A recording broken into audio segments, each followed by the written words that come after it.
চলো গরম গরম সকাল সকাল চা হয়ে গেছে। সোফাটা খালি একবার দেখো বন্ধুরা, লাট সোফাটা কি হয়েছে, লাট। আর পাখা চালিয়েছিলিস নাকি রে ভুল করে? ছোট ফোনটা, হ্যাঁ কি জানি কি বলছিস বুঝতে পারছি না। ছোট যে আমার পুরনো ফোনটা ছিল, কি জানি, ওটা তো আলমারির ভিতরে। ওটা তো ভাঙা না।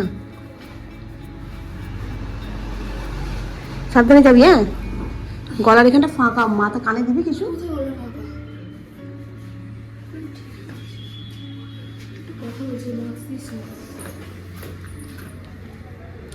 মাস্ক লে এলো, কানের ওই পট্টিটা দিতে দেওয়ার কথা ভাবছিলাম।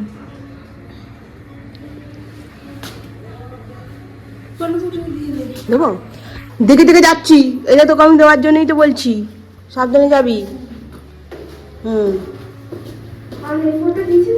হ্যাঁ তনুও বেরিয়ে গেল, আর আমিও গোটা রান্না দিয়ে মুড়িটা নিয়ে বসে পড়লাম। খেয়ে তারপরে কাজে হাত দেবো। গোটা রান্না দিয়ে মুড়ি খেতে ভালো লাগে না? যতটা টাটকা ভালো লাগে তার থেকে বেশি ভালো লাগে বাকি।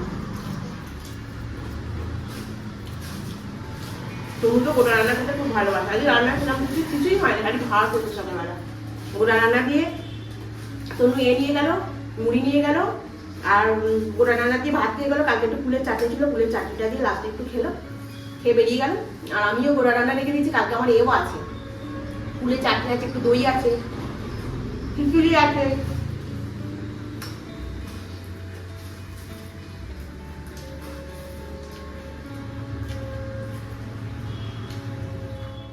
গুড মর্নিং বন্ধুরা, কেমন আছো তোমরা সবাই? আশা করছি তোমরা সকলে খুব ভালো আছো, আমিও বেশ ভালো আছি। আজ হলো তোমার শনিবার, সপ্তাহের শেষ দিন। সকালবেলা ঘুম থেকে উঠেছি, তখন 6:37 বাজে, কারণ আজকে কোনো রান্না বান্না ছিল না। কালকে অতিরিক্ত একটু পরিশ্রম হয়ে গেছে, শরীরটা একদম দিচ্ছিল না, ঘুমিয়ে গেছিলাম। তারপর ঘুম থেকে উঠে কি করব, তনুকে বললাম কি রে কি করব, সবজি পাতি কিছু রান্না করবো? বললো না, গোটা রান্না আছে তো, তুমি খালি ভাত করো, গোটা রান্না দিয়ে খেয়ে যাবো, আর মুড়ি দিয়ে গোটা রান্না নিয়ে যাবো, তাহলে রান্নার কোনো ঝামেলা নেই, রুটি করতেও হবে না। সেই জন্য একটুখানি গড়িমসি করেই উঠলাম। উঠে তারপরে মুখ ফুক ধুলাম, গোপালকে তুললাম, তুলে চা করলাম। চা খেয়ে তনু আর আমি বসেছিলাম। বসে বসে তারপরে তনু বললো কি যে তাড়াতাড়ি করছো কেন, যে তো মুড়ি নিয়ে যাবো। আচ্ছা তাহলে তো কোনো ব্যাপারই না। তো গোটা রান্না দিয়ে মুড়ি নিয়ে গেল, আর দুটো ভাত খেয়ে গেল। তারপর আমিও একেবারে টিফিনটা করে নিলাম, করে নিয়ে এই একটার পর একটা কাজ করছি। কালকের সব সাইটারই পড়েছিল, হ্যাঁ, এক গাদা শাড়ি বার করেছে, ব্লাউজ বার করেছে, কি কাণ্ড করেছে, হই হই করছে। সেগুলো সব পাট করে জায়গায়, জিনিস না জায়গায় তুলে রাখলে আবার সময় মতো পাওয়া যাবে না। আর অনেকগুলো দিন হয়ে গেছে চাদরটা পাল্টানো হয়নি, দুটো ঘরেরই, ওই জন্য একেবারে চাদরটা পাল্টে নেবো। আজ কিন্তু কাচবো না জানো, চাদরগুলো পাল্টে রেখে দেবো, কাচবো কালকে। কারণ আজকে রান্নাঘরটাতে একটু পরিষ্কার করতে হবে। কালকে তো গোটা রান্না হয়েছে, তেল ফেল ছিটকে গেছে জানো তো, তোমার ওই এগুলোতে, পাথরগুলোতে। ওগুলো একটু না পরিষ্কার করে নিট অ্যান্ড ক্লিন করে একটু মুছলে তাহলে কিরকম একটা তেল চিটচিট করবে, আর দাগও হয়ে যাবে জানো। ওই জন্য একটুখানি ওখানটা পরিষ্কার করবো বলে চাদরগুলো আজকে কাচবো না। কালকে ভাবছি সকাল থেকে একটু ভিজিয়ে দেবো, নাহলে সোমবার দিনকে গিয়ে কাচবো। কারণ পরপর দুটো দিন ছুটি আছে, যেমন তোমার রবিবারও ছুটি, তেমন তোমার আবার ওদিকে গিয়ে সোমবারও ছুটি। কারণ সোমবার তোমার 26শে জানুয়ারি তনু ঘরে থাকবে, আর রবিবার তো এমনিই ছুটি আছে। ভালোই হয়েছে দুদিন পর পর ছুটি। কালকে গোটা রান্নার বাসন সব মেজে পরিষ্কার করে নিয়েছি, কিন্তু আজকেও কিছু বাসন আছে, যেমন কড়াটা আছে, কড়াটাকে পরিষ্কার করে মাজতে হবে। কড়াটা এমনিতে পরিষ্কার, কারণ কালকে তো একবার গোটা রান্না হয়ে যাওয়ার পর দুবার, তারপরে লাস্টে বুলুর দেওয়ারটা করেছিলাম। ওর তো আবার বেগুন চলে না, বেগুন খেলে আবার অ্যালার্জি হয়, ওই জন্য কড়া মেজে ধুয়ে পরিষ্কার করে তারপরে আবার গোটা রান্না যেহেতু বসেইছি, কড়াটা অমনি খুব বেশি ঘষাঘষি করতে হয়নি, অল্প একটুখানি সার্ফ দিয়ে একটুখানি ঘষে নিলেই পরিষ্কার হয়ে গেছে। আর একটা বড় গামলা আছে, আর একটা বড় আছে, ডেজকি মতো আছে, এই দুটো মাজলেই হয়ে যাবে। আগের দিনের ব্লগেতে পিয়ালি কমেন্ট করে বলেছো যে মফটাকে তুমি বেসিনে ধুও না, এতে মনে করার কি আছে, এতে কিছু মনে করছি না, তুমি তো ভালো কথাই বলেছো। আর কি বলতো, মফ আমি বেসিনে ধুই না, বেসিনের তলে একটু অল্প জল ছিল, ওই জলটা নিয়ে রান্নাঘর ময় করবো, ওই জন্য বেসিনেতে একবার একটু ধুয়ে নিয়ে আর মুছতে চালু করে দিচ্ছি। কারণ আমি বালতিতে জল নিয়ে মুছি, আর নাহলে আমার একটা মফের জন্য যে একটা দিয়েছে, ওইটাতেও মুছি, ওই সাদা মতো যখন মফটা দিয়ে মুছছি ওটা দিয়ে করি, কিন্তু ওইটার থেকে আমার মনে হয় হাত দিয়ে নেড়ালে বেশি ভালো হয়, জানো তো, শুকনো শুকনো মতো হয় বলে এই মফটাই বেশি ইউজ করা হয়। আর তুমি বলছিলে তনুর মতো তোমারও চুড়িদার আছে, হ্যাঁ তনুর চুড়িদারটা বেশ ভালো লাগছিলো, আমারও পিনটা খুব ভালো লাগছে, পরলে বেশ ভালো মানিয়েছে, হলুদ তো, আর সরস্বতী পুজোর দিনকে দেখবে একটু হলুদ পরলেই বেশি ভালো লাগে, তাই কি না? আর এই বছরটা তো তোমার ব্ল্যাকটা পরতে বারণ করছে, তো তো বন্ধুরা তোমরা কেউ ব্ল্যাক বেশি পরো না, ব্ল্যাকটা পরা খুব খারাপ এই বছরের জন্য। এই ব্যালকনির কাছে চলে এলাম, গাছে দেখো না এই সাদা চন্দ্রমল্লিকাটাতে কিরকম কালো কালো দেখো না পোকা এসে গেছে, দেখেছো তো? আর আমার এই বান্ধবীকে জিজ্ঞাসা করছিলাম, দেখো না গাছটাতে এরকম পোকা এসে গেছে, কি করবো বলতো? ও বলছে এক কাজ কর, যে ফুলগুলো তোর আছে ওই ফুলগুলোকে তুই একটু বেশি করে ডগা থেকে কেটে বাদ দিয়ে ফেলে দে, কারণ কি ওইখান থেকে নালে পুরো গাছটা নষ্ট হয়ে যাবে, পুরোটা ফেলে দে, ওখান থেকে আবার পাতা গজাবে, আবার ফুল হবে। তো সেই জন্যই একটুখানি বেশি করে ডাল থেকে বাদ দিয়ে দিয়ে তোমার ফুলগুলোকে সব ছেঁটে ফেলে দিচ্ছি। আর গাঁদা গাছটাতে ফুল আসছে, ফুল এসে গেছে, কিন্তু একটু এখনো থোকা হতে মানে একটু সময় লাগছে, জানো তো।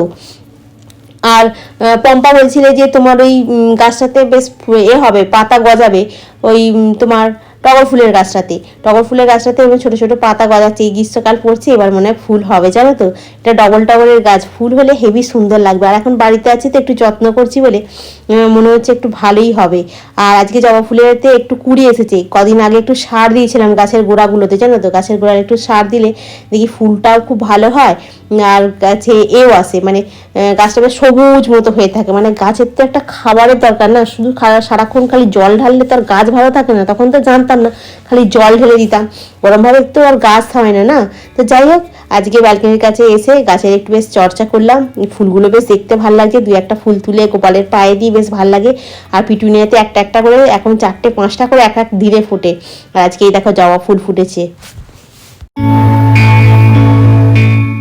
সব কাজ মিটে গেছে, একদম নিট অ্যান্ড ক্লিন করে নিয়েছে যে ঘর দৌড় দিয়ে, এখন বেসিনটা খালি পরিষ্কার করলেই হয়ে যাবে। বেসিনটা আমার এমনি পরিষ্কারই থাকে, জানো তো, বেসিন এই যে দেয়াল থেকে ঝরে পড়ছে তো, এই ঝরে পড়ে বেসিনটা নোংরা নোংরা দেখতে হয়ে যায়, নাহলে বেসিনটা আমার এমনি পরিষ্কার রাখার চেষ্টা করি। আর যখন সবটাই করলাম তাহলে বলি বেসিনটা কেন বাদ যাবে, ওই জন্য বেসিনটা পরিষ্কার করলাম, করে কালকে সমস্ত কিছু মানে যা ছিল আনাজের খোসা ফোসা হেনা তেনা সব প্যাকেটে করে বেঁধে রেখেছিলাম, ওগুলো সব একবার স্নান করতে যাওয়ার আগে সব ফেলে দিয়ে এসে স্নান করলাম। সকাল থেকে অনেক কাজ হলো, এখন বসে পড়েছি। তোমার কালকে একটু খিচুড়ি ছিল, একটুখানি ভাত, গোটা রান্না সবকিছু নিয়ে, একটু ফুলের চাটনি, একটুখানি দই, আর এখানে একটু ডিমের তরকারি ছিল, ওটাও গরম করে নিয়েছি, নিয়ে সবকিছু নিয়ে গুছিয়ে বসে পড়েছি, এবার খাই। সকাল থেকে অনেক পরিশ্রম হয়েছে, কালকে আসল কথা তো হয়েছে তো, কালকে কিছু রাত্রিবেলা করে শুতে পারিনি, ওই জন্য আজকে রান্না যেহেতু সেরকম কিছু হয়নি, তো সারাদিন তো বাড়িতেই আছে, না যে পরিষ্কার করি, সমস্ত কিছু গুছিয়ে আলমারিতে তোলা হলো। আর রান্নাঘর ফান্নাঘর পরিষ্কার করে স্নান টান করে, আজকে আর গরম জলে স্নান করে এমনি শাওয়ার খুলে স্নান করলাম, অতটা অসুবিধা হচ্ছে না, আর গরমটা পড়ে গেছে, কিন্তু আজকে একটু কালকে থেকে একটুখানি গা শিশির করছে ঠান্ডা, কিন্তু অতটাও ঠান্ডা লাগছে না। তো চলো বন্ধুরা এখন খেয়ে নিই, ঠিক আছে, এখন ঘড়ির কাটা অনেকটা বাজে। আমার চশমাটা এসে গেছে, ওটু লেন্সের চশমা, কিন্তু চশমাটা পরলেই মাথাটা আমার টো করে ঘুরছে, কিন্তু আমি লেখাগুলো পড়তে পারছি, বলে দিয়েছে যে লেখা যখন পড়বে তখনই একমাত্র পড়তে, আর পড়ে হাঁটাহাঁটি করা বারণ, ঠিক আছে, করে হাঁটতে গেলে মাথা ঘুরছে, কেন কি আমার চোখে তো সেরকম পাওয়ার নেই, ওই জন্য একটু পাওয়ার দিয়েছে, কারণ একদম ছোট্ট বললাম না, একদম গুঁড়ো যে লেখাগুলো হয় সেগুলো পড়তে পারছিলাম না। আর এই চশমাটা পরে তো হাঁটতে দাঁড়িয়ে যাচ্ছি, যদি ধাওয়ান করে পড়ে যাই, মানে এমনি কি হচ্ছে, চশমাটা পড়লেই মাথাটা এরকম চক্কর মারছে, মাথাটা চক্কর মেরে পড়ে যাবো কোথায়, তো ওই জন্য পড়তে বারণ করে দিয়েছে, বলছে যে একমাত্র এ করতে। আর এই যে ওটু লেন্সের চশমা, হ্যাঁ, আর এটা তো ক্লিনের জন্য দিয়েছে চশমাটাকে, ওটুডি, হ্যাঁ ওটু কোম্পানিরই, তোমার লেন্সটা ওই পরিষ্কার করার জন্য, ঠিক আছে, আর কিছু নয়, এইটাই হচ্ছে ব্যাপার। কিন্তু ওই চশমা বলে আমি দাঁড়াতে পারবো না, চশমা আমাকে খুলে ফেলতে হবে, না খুলে ফেললেই মাথাটা ঘুরছে, আর বেশিক্ষণ পড়ে থাকলে মাথা যন্ত্রণা ধরে যাবে। ওই যখন ওই ছোটো লেখাও কিংবা অনেকক্ষণ ধরে ধরো এ করছি, ফোন দেখছি, তখন একটু পড়ে নিতে হবে, বল, তখন একটু ফোন দেখার সময় বললো একমাত্র পড়তে, হ্যাঁ ফোন দেখলে এটা ব্লু কাটের ওটু লেন্সে প্রোগ্রেসিভ পাওয়ার, ব্লু কাটের ওটু লেন্সে প্রোগ্রেসিভ পাওয়ার, তাহলে দেওয়া আছে সব আছে। সবই ঠিক আছে, কিন্তু চশমা পরে আমি হাঁটতে পারবো না, কারণ আমার চোখের তো পাওয়ার নেই না। খালি এরকম ছোট্ট লেখাগুলো আমি পড়তে পারছি না। যেমন ধরো এই যে ওটসের এই যে এইখানে আছে, এই যে লেখাটা ওটসের, ধরো এই যে লেখাটা রয়েছে, এই লেখাটা আমি পড়তে পারছি না, ঠিক আছে? এই ছোট্ট একদম গুঁড়ো গুঁড়ো লেখাটা, একদম এই লেখাটা আমি পড়তে পারছি না, ঠিক আছে? বাকি তো আমি পরিষ্কার মানুষ, আমার চোখে তো সমস্যা নেই না। তো চলো এখন আমি একটু চা বসাচ্ছি। তুমি আসার সময় নিয়ে এসছিস না রে? তুমি আসার সময় দিলখুশের প্যাকেট নিয়ে এসেছে, আর নিয়ে এসেছে পাঁপড় নিয়ে এসেছে। দিলখুশের পাঁপড়টা নিয়ে এসেছিস তো? তুই হাত মুখটা ধুয়ে নে, চাটা বসে দিয়েছি। হ্যাঁ, কিভাবে রেখেছিল? আমি ওই চশমা রাখতে ঠিক পারি না। আমিও তো রাখতে পারছি না। তোর চশমা যেমন রাখে সেরকমই রাখতে হবে। এটা আটকানি ছিল তো। হ্যাঁ, দে ওই পাঁপড়টা এটা। চল আমি পাঁপড় দিয়ে একটু চা খাই। তো আমি পাঁপড় আর চা নিয়ে এসেছে, এই চা নিয়ে এসেছে, দিলকুশ নিয়ে এসছে। বাবা চশমা পরে কি কাণ্ড হলো। হ্যাঁ, কি কাণ্ডই না হলো চশমা পরে। তোমার কতটা শাক আছে? শাক আছে গো, তনুকে খালি একবার বলেছি, তনু শাকটা নেই, সব শেষ, ব্যাস। আমার জুতোটা কি যদি তুই বলছিলি আজ ফুটকা বানাবি, তনুর মাথায় হাত। তুই বলছিলি আজ ফুটকা বানাবি, তুই বলছিলি ফুটকা বানাবি, আর আমি দেখাবি না, সবসময় আমার দেখাবি না। কানো ওই বোতল যদি জলটা একটু খাওয়া থেকে পড়ি না আমি জানি। আমি খেয়েছি জল। কোথায়? এই তো এই বোতলটা ওই বোতলটা আমি সকালবেলা থেকে খাচ্ছি, আমি কালকে থেকে। এই বোতলটা অনেকটা জল ছিল, খেয়েছি। তুই হাত মুখটা ধো, চা হয়ে গেছে, চা হয়ে গেছে। আমি একটু দিলকুশ কেটেও খেয়ে নিলাম, তোর মুখ হাতটা ধুয়ে নিয়েছে। আমি চাটা খাই, বেশি বাজে না এখনো, 5:30টাও মনে হয় বাজে, মনে হয় 5:30, 5:30 পৌনে 6টা এরকম হবে হয়তো। তো বসে একটু চাটা খাই, মশা ঢুকে যাবে এখানে, ঘরে মশার ধূপ ঝেড়েছিলাম দুপুরবেলা। আজ একটু ঠান্ডা ঠান্ডা লাগছে, যার জন্য একটু সোয়েটারটা পরে থাকতে হয়েছে। উফ বাবা, আগের দিনের ব্লগেতে মনিকা দিদিভাই বলছিলে যে গোটা রান্নার পুরো প্রসেসটা তো দেখাতে পারতে। কি করে দেখাবো, মানে যখন মশলাটা কষা হচ্ছিলো তখন তো একটুখানি তনুকে বললাম ধর, কারণ কি ওই ওখানে যদি ক্যামেরাটা সেট করি না, তা ওই ক্যামেরা এই ফোনটাই ওর উপরে উল্টে যাবে জানো তো, মানে খুন্তিটা যা চলছে এইভাবে পুরো গ্যাসটাই যেন কাঁপছে। আর ওই আমার তো এমনিতে হাতটা একটু প্রবলেম হচ্ছিল বললাম তোমাদেরকে, তারপরে ওই ভারী কড়া, ওই অতটা মশলা চাগানো খুব মানে সমস্যা হয় জানো তো। ওই মানে যখন করি না তখন খালি ঠাকুরকে ডাকতে থাকি যেন ভালো হয় এরকম মনটা হয় জানো তো, তখন আর মাথায় থাকে না। আচ্ছা আমি একদিন ছোট্ট করে যদি কোনোদিন কোনো সময় করি, তোমাদের তো ভাজা মশলা দেখিয়ে দিয়েছি, ওর মধ্যে আদা জিরে ধনে এইটা দিয়েছি, লঙ্কা হলুদ আর একটুখানি চিনি নুন, ব্যাস আর কিছু না। এগুলো সবই স্বাদ মতো একটা আন্দাজ মতো হাতে। আর আমি একটা মানে ঠিক করে রেখে দিয়েছি আনাজের মাপটা, যেমন 5 কিলো শাক, 2 কিলো আলু, বড় বড় 2টো বাঁধাকপি, 2টো ফুলকপি, 1 কিলো মটরশুঁটি, 500 শিম। এটা হচ্ছে আমার মাপ, ঠিক আছে? এই সবটা মিলিয়ে হয়ে যাবে পুরো 10 কেজি। 10 কেজি রান্না বলো না কতটা হয়। এবারে বুলুদের বাড়িতে পাঠানো হয়, মায়ের কাছে পাঠানো হয়, মা একা খায় না, মামার বাড়ি পাঠায়। তারপরে তোমার আমাদের পাশে একটা পিসি থাকতো, তাকে দিত, সে বলেছিল আমি যতদিন বেঁচে থাকবো ততদিন দিবি। তো উনি এখন নেই, আর মারা গেছেন, তারপর থেকে ওনাকে বন্ধ হয়ে গেছে। পাশে আর একটা জেঠিমা আছে, ওই জেঠিমাকে মা দেয়। আবার আগে জিজ্ঞাসা করবে কিরে মামন গোটা রান্না পাঠায়নি, তখন মা বলবে যে না পাঠায়নি, আমি তো গিয়ে দিয়ে এসেছি, তাছাড়া আমার গলা পায়, ওই জন্য মায়ের কাছে একটু বেশি করে পাঠাতে হয়। হ্যাঁ, আর এই করতে করতে তো মানে অনেকটা রান্না করতে হয় স্বাভাবিকভাবে। আর গোটা রান্নাটা হয়ে যাবার পর সবাই যখন কে ফোন করে আমাকে কেউ বলে না যদিও যে হ্যাঁ ভালো হয়েছে, আমার বাবা খালি বলেছে খুব ভালো হয়েছে। আর আমার বোনকে ফোন করে জিজ্ঞাসা করি কিরে সবাই ভালো বলেছে, খেয়েছে? হ্যাঁ ভালো বলেছে, খেয়েছে। এবারে ভালো না হলেও তাদের বলতে হবে হ্যাঁ ভালো হয়েছে। কারণ নাহলে তো ভাববে যদি বলি খারাপ হয়ে যায় তাহলে সামনে বছর আর দেবে না। শতাব্দী বলেছ গোটা রান্নাটা খুব ভালো হয়েছে, থ্যাংক ইউ গো। ওই কালার দেখে বললে গোটা রান্নার? না কিরাম হয়েছে আমি বলছি না, তবে তনু বলছে ভালো হয়েছে, আমার বাবা বলেছে খুব ভালো হয়েছে, বুলুও বলেছে। বুলুকে তো আমি জোর করে জিজ্ঞাসা করেছি। আর পুবালি বলেছে গোটা রান্নাটা খুব ভালো হয়েছে। সত্যি ভালো হয়েছে নাকি মন রাখতে বললে ভালো হয়েছে? যাই হোক, হাতটাতে খুব লাগছিল, একভাবে কথা বলছিলাম তো ওই জন্য ফোনটা একটু নামিয়ে দিয়েছিলাম। তো সুস্মিতা চক্রবর্তী দিদিভাই খুব ভালো কমেন্ট করেছে, তোমার কমেন্টে খুব ভালো লাগলো। তুমি অনেক কাজ জানো, অনেক ভালো রান্না করো, তোমার মেয়েকে হলুদ জামাটা পরে খুব সুন্দর লাগছে। তুমি সবসময় এরকম হাসি খুশি থেকো, তোমাকে দেখে মানে আমাকে দেখে তুমি অনেক প্রেরণা পাও। হ্যাঁ, তো তোমার ও আচ্ছা ঠিক আছে, তো থ্যাংক ইউ দিদিভাই, তোমার কমেন্টগুলো পড়ে খুব ভালো লাগলো।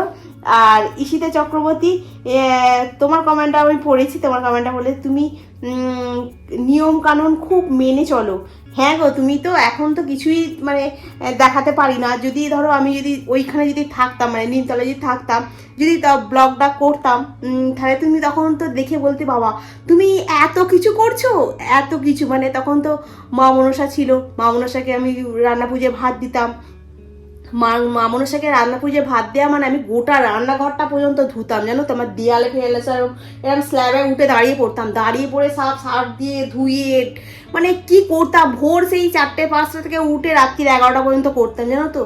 আর আমার মা খালি ফোন করে চেঁচাতো, এই উঠবি না, স্ল্যাবে উঠবি না, হাত পা ভাঙবে, পড়বি, সেই সার্ফের জল এই সেই খুব বলতো।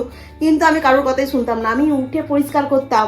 তারপরে তোমার যে কোনো মানে বাড়িতে আমি যাওয়ার পর থেকে, যবে থেকে তনুর দাদু মারা গেছে, তনুর দাদু বেঁচে থাকাকালীন কোনো পুজো বাড়িতে হতো না, কারণ তনুর দাদু পয়সা খরচা করতো না। ওরা বরাবরই একটু কিপটে কি যে আমার ছিল, তো কোনোদিন করতো না। আমি যাবার পরে ও দাদু মারা গেল, তারপরে মনসাতলা করেছিলাম, এই করে পুজো করা, মা লক্ষ্মীর ঘর বেয়ে পাতা সব কিছু আমি করতাম। তো পাশাপাশি মানে তনুর যে জেঠু হয়, হ্যাঁ, তো সে দাদারা বলতো ওদের বাড়িতে একটা ভিখারি এলে ভিক্ষা না নিয়ে ফিরে যেত, আর তোমার কোনোদিন একটা শাঁখ ঘন্টা বাজতো না। তবে মণি আসার পরে, ওরা আমাকে মণি বলে ডাকতো, মণি আসার পরে ওদের বাড়িতে ভিক্ষা চাইতে এলেও ভিক্ষাও পায়, আর ঘরেতে শাঁখ ঘন্টা বাজে, এরকম বলতো। কারণ কি আমি পুজো আচ্ছা করা এগুলো আমার সবই আমার মার থেকেই শেখা, কারণ আমার মাও খুব নিষ্ঠা করে সন্তোষী মায়ের পুজো করে। সেইগুলো থেকে দেখে দেখে আমার মানে শেখা, মানে দেখো মায়েদের থেকেই মেয়েরা শেখে, তাই না, এগুলো আমার মায়ের থেকে শেখা।